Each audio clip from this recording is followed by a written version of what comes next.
Hey everyone, welcome back to this week's edition of the Maconi Setup Shop A-Fix Tutorials. This week we're looking at the backyard of NASCAR, the Charlotte Motor Speedway, so strap in and let's get to it. I did this run in 5th gear. The runs that I've done previously that I tried using 4th I had no success with. A lot of high RPMs, you're pretty wound up in 5th gear as it is.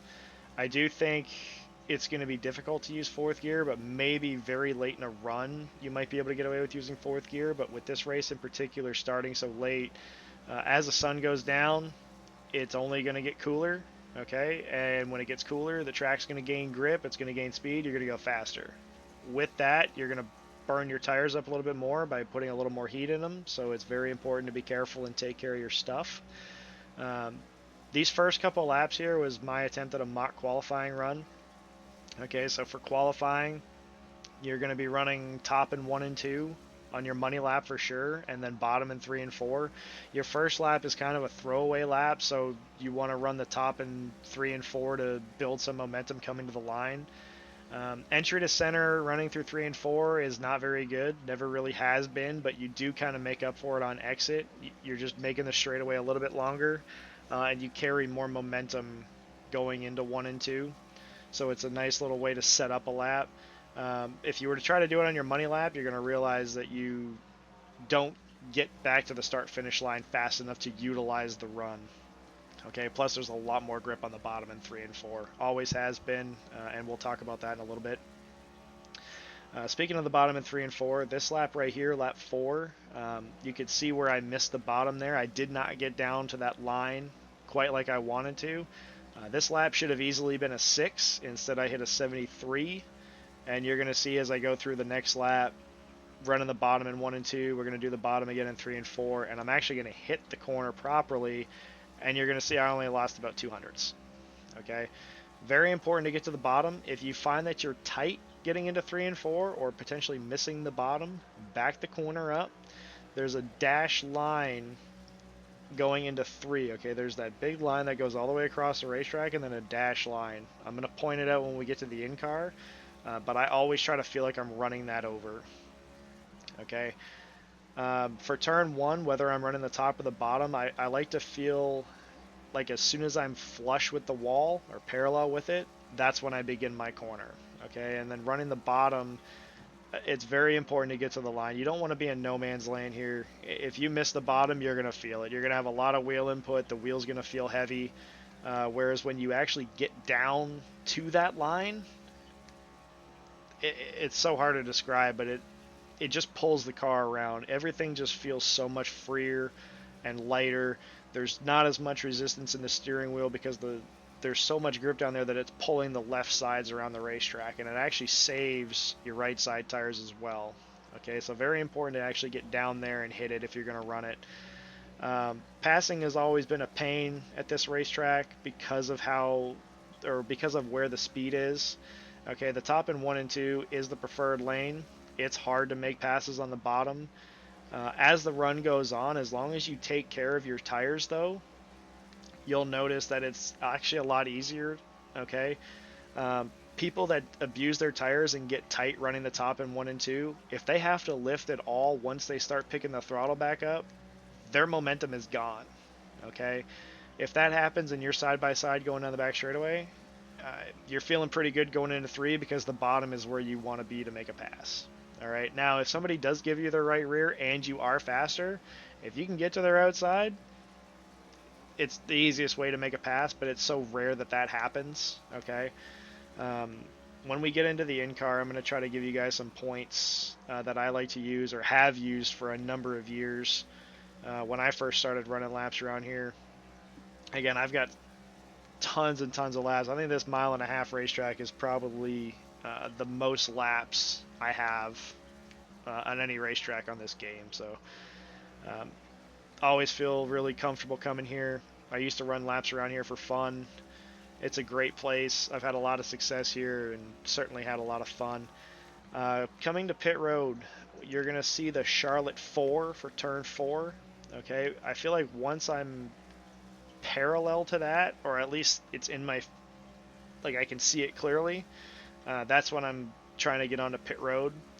All right, and I've been using that for everything: trucks, Xfinity, Cup car, old Cup car, everything. Okay,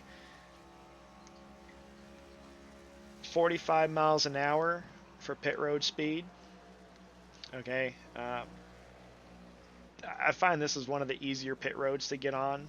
Okay, as long as you brake early enough, you should not have any problems getting on pit road here. Like I said, that Charlotte Turn 4 sign is a fantastic reference point for you guys to get on pit road if you do have green flag stops, which here I would hope you do.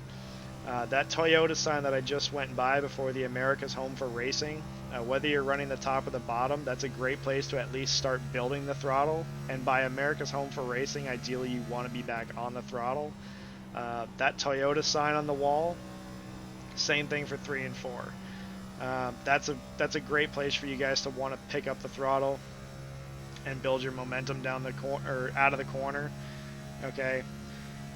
Running the top in 1 and 2, you can get into the gas more because there's so much grip, but you still want to be careful because you don't want to get into it too soon and find that you're cranking a bunch of wheel into it because you're just going to melt the right front. 3 and 4 is tricky because there's not as much grip, so you try to pick it up in the same place and then you're just waiting for it to actually catch.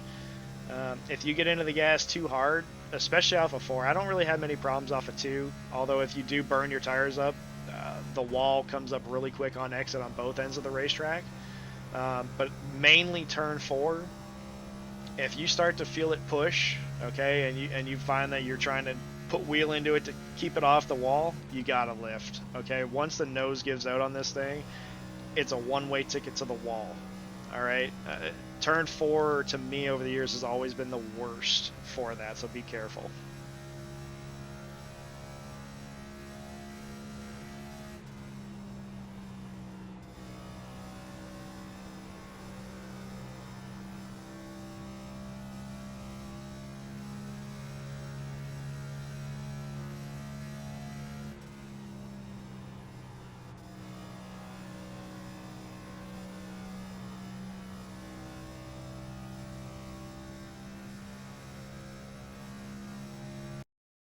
All right, guys.